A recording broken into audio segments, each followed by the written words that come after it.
कार्यकर्ताओं के साथ जुड़ाव ने प्रधानमंत्री नरेंद्र मोदी को वो काडर दिया जो समर्पित था। इस काडर को साथ लेकर उन्होंने पहले गुजरात और फिर देश की राजनीतिक दशा बदल दी। उनकी नजरें लक्ष्य के शीर्ष पर रहीं, पर काम करने का तरीका बेहद साधारण और अमिट रूप से असरदार।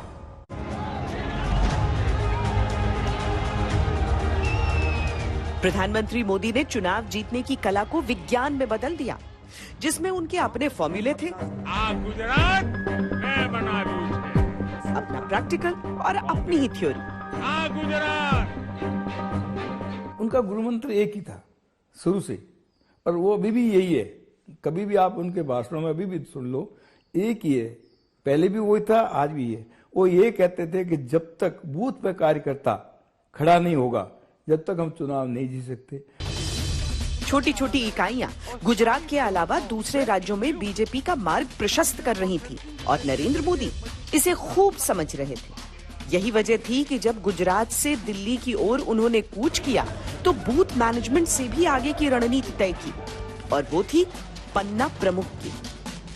आज एक विस्तार की 21 दिन की कारोबारी और एक वार्ड में उसके नीचे 10 कारोबारी, वो लोग 10-10 लोग, तो एक ही विस्तार में से अपने कार्यकर्ता हो जाते थे 121।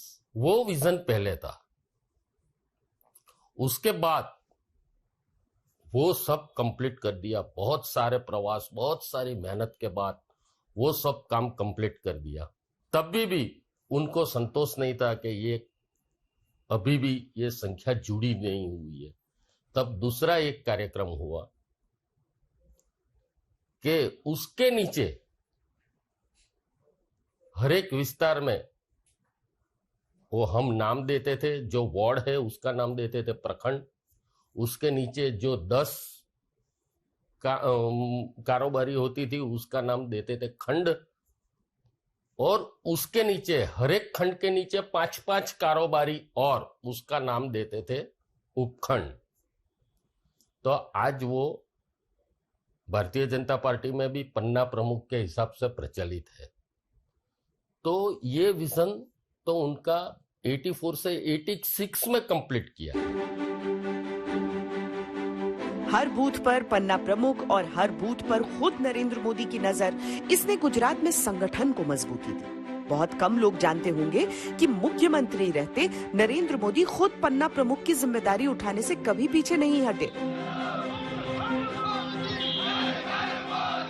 आज के दौर में ये नारे बहुत सुने जाते हैं, मोदी है तो मुमकिन है, या घर घर मोदी आदि।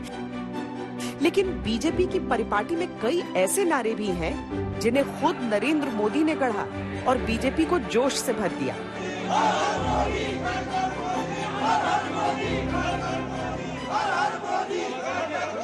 अहमदाबाद कॉरपोरेशन का चुनाव सिर्फ एक ही सूत्र पर बना,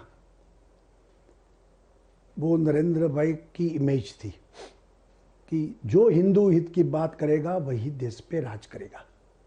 और ऐसा चला कि अहमदाबाद कॉरपोरेशन बीजेपी जीत गए।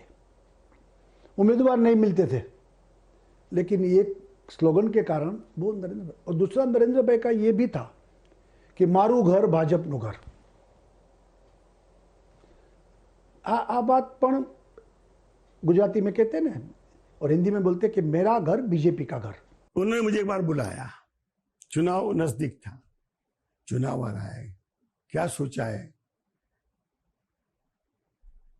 टिकट विकेट तो आप अच्छी तरह से बांटेंगे। बोला टिकट बांटने से नहीं होगा, जीतेंगे कैसे? भाई प्रजा के बीच हमारा नाता सिर्फ मैं उम्मीदवार हूं ऐसा नहीं होना चाहिए। नरेंद्र भाई ने कहा था, उम्मीदवार बन के मत जाओ, उनके सुख दुख के सहयोगी बन के जाओ, अपने उम्मीदवारों को समझाओ, सहयोगी बनकर जाए। वो काम चुनाव आने से पहले 2 महीने पहले करो। और सूचना मैंने सबको दे दी।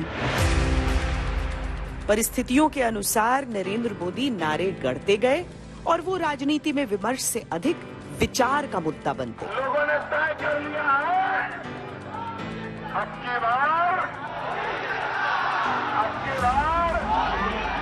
अच्छे दिन